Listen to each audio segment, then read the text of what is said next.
We are going to start the show talking about last night's gambling arrest or yesterday's gambling arrest related to the NBA, Chauncey Billups and Terry Rozier. And I know pretty much everyone is talking about these things. And when the whole NBA media is talking about one story, I really don't like to take it from the same angle as everybody else because I don't think I'm a source for just like NBA coverage by any means. This is about how we're gambling. So I'm going to take it from the perspective of my reaction to what a lot of the intended solutions are that people are talking about. And then I want to talk about why the NBA and the impact of the NBA clearing Terry Rozier and then him coming back and then being arrested by the FBI. And then I want to take it to sourcing and getting this information and what are my opinions and what are my experiences with that. So let's start out with the intended solutions that so many people talk about is the restriction on prop betting. And maybe that happens, maybe that doesn't happen. There's a lot of talk of we shouldn't be able to bet unders. And obviously that is something that's going to immediately grind my gears, not because I like to bet a lot of player prop unders. I'm mainly a sides and totals person. I'm happy to bet player props over or unders, but realistically, if we don't have the ability to bet unders, then we don't have the ability to calculate the theoretical market hold on each side of a line. And therefore, the books would be able to artificially price overs at minus 110 odds and bump that number a little bit higher than it should be because they are not at risk of anyone hitting the under and moving it to where the efficient line should be. So if we eliminate the idea of under betting and people being able to essentially throw the game, that really impacts the fairness in betting prices. And if we go a step further and we say, what if we remove player props on a certain subset of people? How do you choose which subset of players they are? Is it based on their salary? Is it based on their minutes? Does it fluctuate over the course of the season where maybe one guy is, went from a zero to a hero and now he's got plenty of props available, but he's still on a minimum contract, or how does that all work? How do you mitigate the risks within that?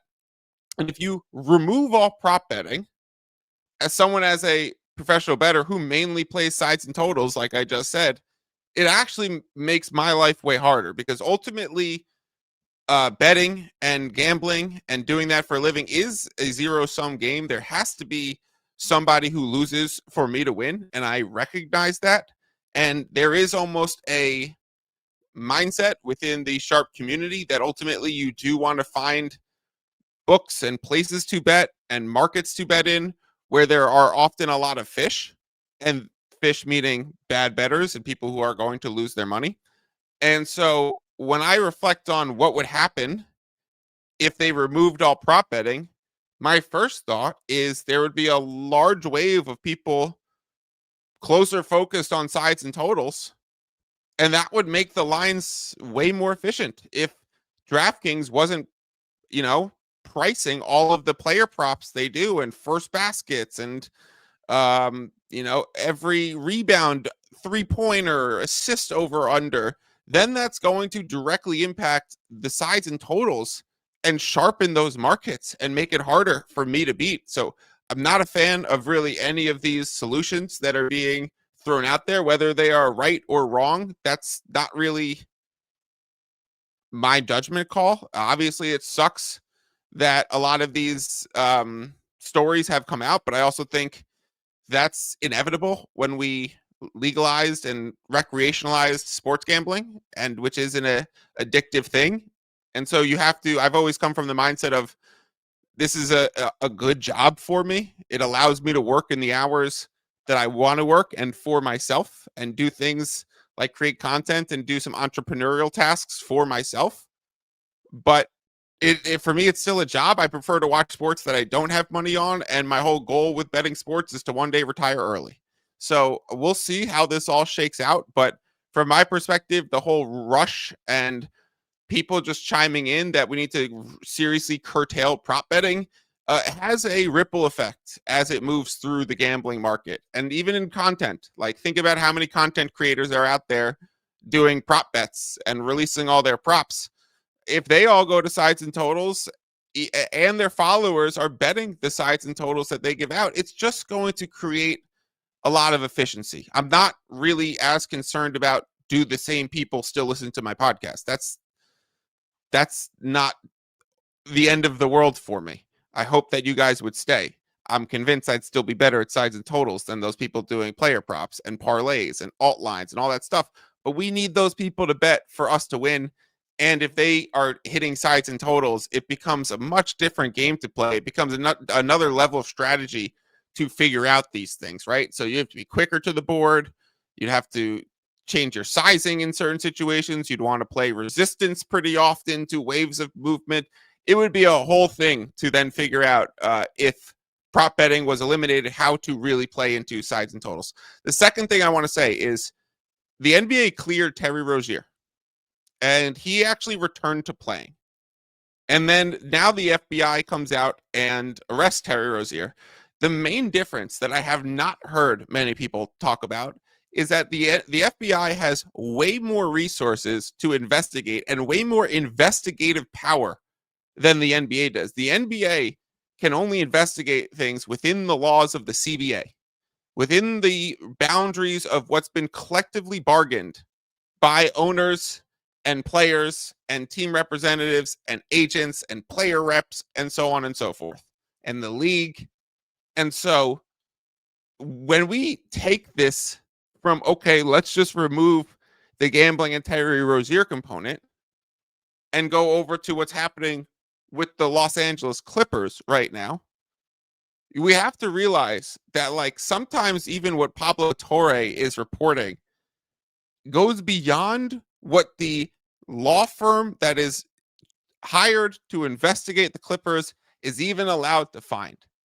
So things coming out in the media or things coming out from a law enforcement agency are honestly going to open the NBA's eyes. So yes, the NBA might look bad for clearing him and then being wrong, and they might have some explaining to do.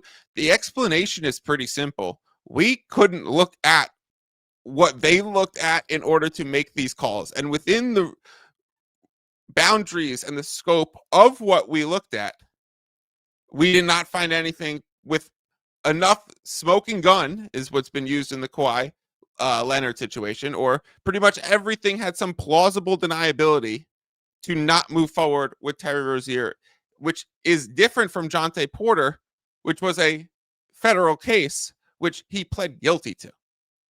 So that's kind of the difference there. And then the third thing I want to talk about is the flow of information. And being someone who bets for a job, there have definitely been times when I've gotten information, and a lot of bettors do seek information for edges. And so the whole story coming out about LeBron being tipped off, or potentially coaches, or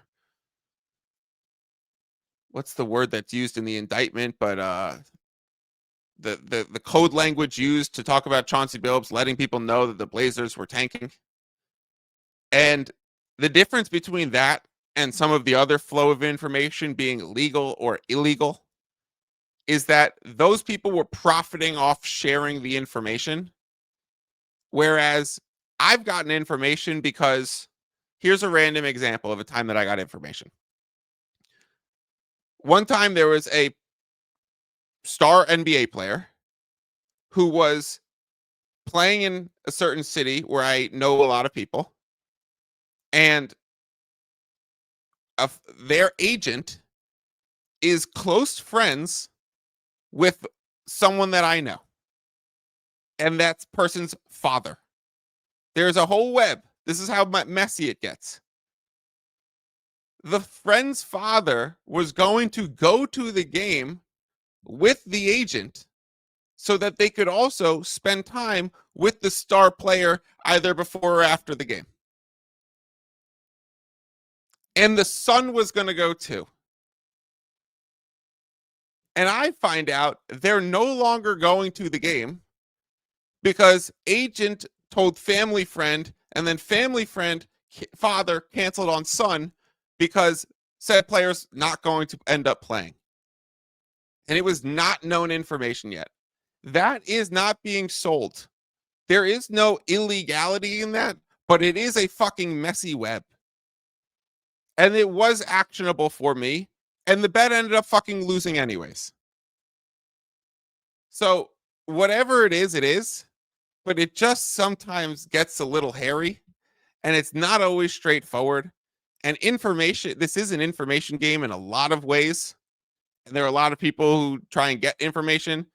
What creates it illegal is profiting off selling that information that's then going to defraud a sports betting company like DraftKings or FanDuel or Caesars or MGM. So that's where I'll leave it. Prop betting, I hope stays. I hope expands personally, even though I'm not going to pick off a lot of these weird markets that come up. I hope it expands. We have to understand that the NBA doesn't have as much investigative power as the FBI. And this is still going to be an information game. And there's legalities and illegalities within that. Okay. A lot of people reached out to me to hear my 2 cents on that. I gave you 4 cents.